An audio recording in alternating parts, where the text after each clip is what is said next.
Hi, I'm Chris Cebula, and I'm here with Mark Armbruster. Welcome to this episode of Armbruster Capital Management's InvestEd VidCast Series. Today, we're revisiting the topic of inflation. That's right. We did a vidcast on inflation about a year ago, and at that time, the government was rolling out massive stimulus programs to help revive the economy after the COVID downturn. However, even more government spending has been approved since then, which has resulted in even more speculation about the future of inflation. Right, and it seems the spending isn't over. Proposals for new government programs, each costing north of $1 trillion, seem to pop up every month. And it isn't restricted to the U.S. government. Stimulus and spending programs are pervasive all around the world, all of which has resulted in unprecedented global liquidity. Lots of money in the system, along with the reopening of the economy, will create a lot of demand for goods and services. And on the supply side, the economy seems ill-prepared to meet this rising demand. Supply chains globally have been curtailed because of the pandemic, ice storms in Texas, shortage of shipping containers, not to mention the blockage of the Suez Canal a month or so ago. This has made it harder for manufacturers to secure needed raw materials and components to keep their lines moving. And in fact, major automotive manufacturers and others have announced plans to idle plants because of a lack of resources to keep them going. For those of us who learn that inflation results from too much money chasing too few goods, there's probably cause to worry. Yeah, true, but there are other considerations. For example, long-term versus short-term inflation, there can be a difference. A rise in short-term inflation is almost a foregone conclusion at this point, but that isn't necessarily problematic. Comparing today's prices in a recovering economy to those last year during a severe recession will naturally result in easy comps. But easy comps, by definition, are not sustainable and often result in hard comps down the road. So it may be that the elevated inflation we see in the coming months is not necessarily indicative of a longer-term general rise in prices. That said, prices have risen across broad swaths of the economy as of late. Yeah, they have. But we need to be clear here. Gas and food prices, which garner the most headlines, have been on the rise and are often cited as inflation. But they are notoriously volatile and aren't necessarily indicative of inflation in the broader economy. Yeah, but there are more serious issues in core parts of the economy. A semiconductor shortage has driven up prices for many types of goods, including new and used automobiles. Housing prices are also up a lot. Just take a look at the most recent Case-Shiller Housing Price Index. And that's not just because of a shortage of houses for sale, but also because material costs for lumber, concrete, and steel are all at record highs. True, and in some cases, components aren't just more expensive, but almost impossible to source. That's certainly the case with resin, which is used to make plastics, which is an input for numerous items across the economy. Much of the U.S. resin production is located in Texas, and plants were closed during the ice storms last February. This caused a shortage that manufacturers likely won't catch up with until 2022. The Federal Reserve has assured us that the bigger risk to the economy is weak growth and even deflation. They reason that if sustained inflation does appear, they have the tools to deal with it.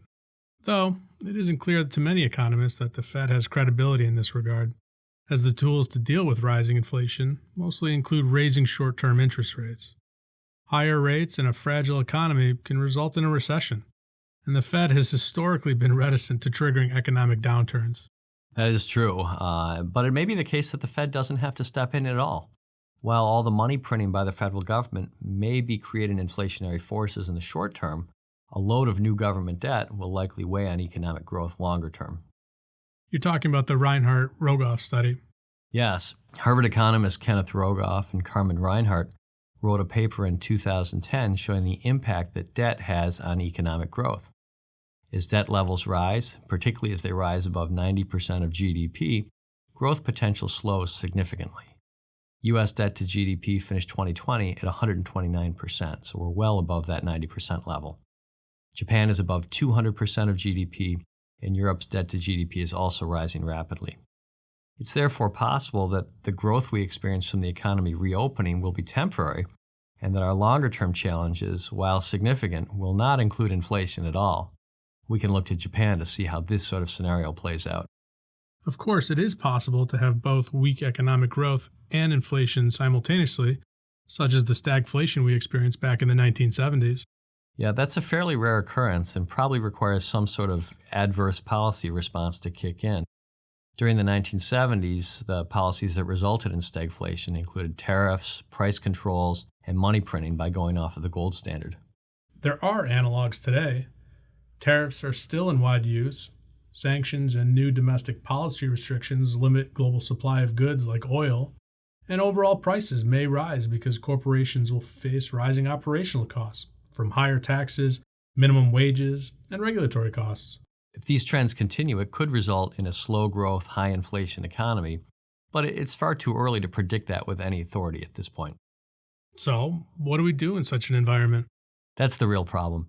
While there are worrisome signs about inflation out there, it's impossible to know for sure if it's coming. And it's also very hard to hedge and can be costly if you're wrong. Okay, but what about buying real assets, such as commodities, gold, inflation-protected bonds, or even just real estate? Those are certainly the usual suspects to hedge inflation, but historically they've not done a very good job. None of them have a high enough correlation to inflation to make them solid, coincident offsets to damaging price hikes. They may help compensate for the adverse impact of inflation on average over time or just for shorter periods, but they're not true inflation hedges because their returns don't really ebb and flow with inflation with a strong enough relationship. The other problem is that a lot of these investments are not great long-term investments without inflation. Gold, for example, which we have spoken about on this program before, has been a reasonable short-term hedge against inflation, but its returns have failed to keep pace over longer periods.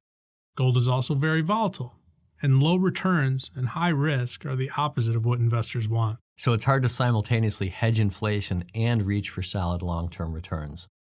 A diversified portfolio that includes a healthy allocation to stocks should more than outgrow inflation over time.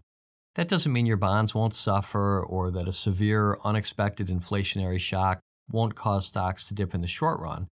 But for long-term investors, a stable, globally diversified, long-term asset allocation is still the best bet.